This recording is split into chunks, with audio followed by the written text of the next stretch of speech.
All right, YouTube, today we've got the 2015 Hyundai Sonata. This is like the base model, the GDI engine, the non-turbo, and we're doing an oil change. I've already removed the under skirt here, and this is just one piece of it. You can see the oil draining right now.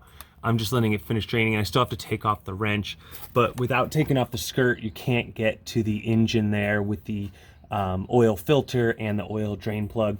And so these are all 10mm bolts here to get the skirt off. I highly suggest you all get like a little impact driver with a 10 attachment. It makes this so much easier. If you have to use a manual ratchet, this job turns into an hour-long job, depending on how often you do it. Got a new oil filter, just bought one on Amazon. This one is the AC Delco, not necessarily performance, but it's fine. I'm going with 5W30. I believe the manual says 5W20. This one should be fine. And I went with conventional oil, not synthetic. This car doesn't have that many miles on it. It really doesn't need the benefit of synthetic.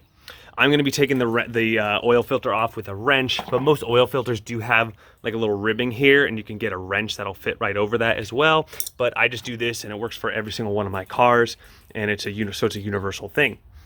So we took off the skirt, we took off the drain bolt. The drain bolt is 17mm. As far as oil capacity, if you're changing the oil filter, it's about 5.1 quarts. So I have 6 quarts here. I'm gonna dump all 5 in. I'll probably check the level and then add a little bit more of the last one. And then always recycle your oil. Once I get it out of that pan over there, I'll put it into this, and my local trash pickup takes these for free. I don't even have to go to the store. So, well, first you gotta jack up your car. Either got to jack up your car or lift it. I have it on jack stands here. You see that? I got it on jack stands. Just so you can get underneath the car. Took off the skirt with those different bolt holes. 1, 2. This is not a bolt. It's kind of this will just pop right out. So 2 bolts here. Oh, poor dead bug over here. 2 bolts. 2 bolts. Bolt over here.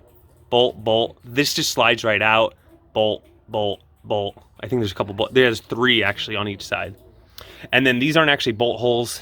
Those 4 in the middle, there's no bolt that goes through there. Then I used my 17mm and took out the drain plug. You guys see the drain plug there dripping? And you should always think about warming up your motor first if it's not warm outside, just because it makes the oil drain quicker, and it gets out of there pretty quick. So we're gonna finish that up. After you take off the drain bolt, another thing I like to do is take off the cap.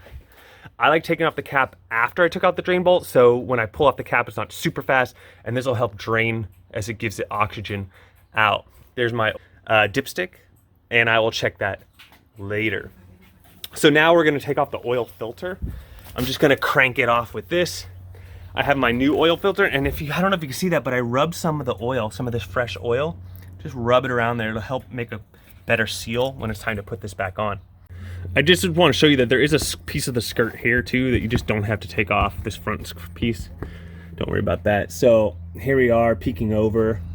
We're still draining out that engine over there. You know what I might do is I might just go ahead and put the plug in first right now, just because I know I'm gonna spill a little oil, and I'd rather the oil pan be directly under the oil filter. So I'm gonna go, that's pretty good. It's slowing down to a really slow drip. So I'm gonna go ahead and put back on the oil drain bolt. Make sure you tighten that down, not too hard. You don't wanna strip it, but you also don't want it coming out over time. So I'm gonna go ahead and thread this back in. And then once that's in, I can move my drain, my catch, and grab anything I get from the oil filter. Okay, and then I'm gonna crank that down and tighten it. All right, with oil filters, it's a righty-tighty, lefty-loosey, so that means I'm gonna wanna turn it like this. Left, left, left, this way, left. So counterclockwise. If you're looking at this like a clock, you wanna go backwards in time, not forwards. All right, so I got the strap wrench on, and then now you just, see, I got it to turn. All right, it's loose now. Make sure you adjust that drain, like I said. And I'm gonna need 2 hands for this, but once you loosen it, once I've loosened it a little bit, you can just start doing it by hand, see? You see me turning it? Okay. So I need 2 hands for this part. I'm just gonna loosen it, keep it facing upward because it's gonna be filled with oil. And then I'm just gonna, oh, see, I'm already losing oil there. See it drip? So it gets a little messy. So do this as fast as possible and drop it right into your pan. All right, new oil filter's on. I hand tighten it until it gets really tight. Then I take my oil strap wrench, and remember I wanna go righty-tighty, and I give it about a half of a turn. And that's plenty good. You don't wanna over tighten this. You don't wanna mess up that seal. It just needs a nice tight seal there. A lot of people over tighten their oil filters. And remember, always double check this drain bolt is good. You could put the skirt back on at this stage, but I like to go ahead and pour my oil in just to make sure, because what if I over pour or something else? I don't want to have to retake everything else. So I'd rather just fill the oil, make sure that's all good before I button everything up, right? There's been no time or two where I had to unbutton everything twice. All right, so we got 5 things of oil. We took off our cap. We put a funnel in there. You might be able, to do it without a funnel, but it's easier with the funnel. And then just start dumping it in. Make sure that drain plug is on. And then I like to let it sit for a second just to get every little bit out of there. Like I'll wait a couple minutes or a minute, then do the next one, then do the next one, till we get 5 in there. 5.1.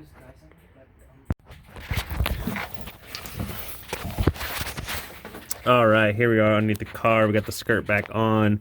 You do have this little this little piece right here that has like a little, it's got like another piece sticking out here. That's a good way to get this line before you start putting in all these screws and everything. All the screws are these little 10mm ones with the flat tops. All the ones with the Phillips tops are gonna be for the sides here. And then just make sure you find all your washers. There's usually 2 washers for everything. There's like a washer on the screw and then a washer on the actual skirt. All right, the skirt is on. Bolt, bolt, bolt, bolt, all 10mm. Look how easy it is though if you just use automatic tools. Boom. And when you're done, done. Okay, they're all 10s. 10, 10, 10, 10, 10, 10, 10, 10, 10, 10, 10. All right, we are all done there. All right, we are now done. I just gotta go ahead and take my jack up the tires, take out the jack stands. Make sure you're on a level surface.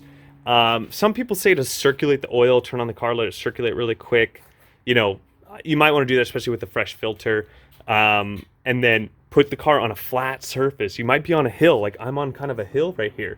So I need to go down, I drive down my street and then I check the dipstick from there.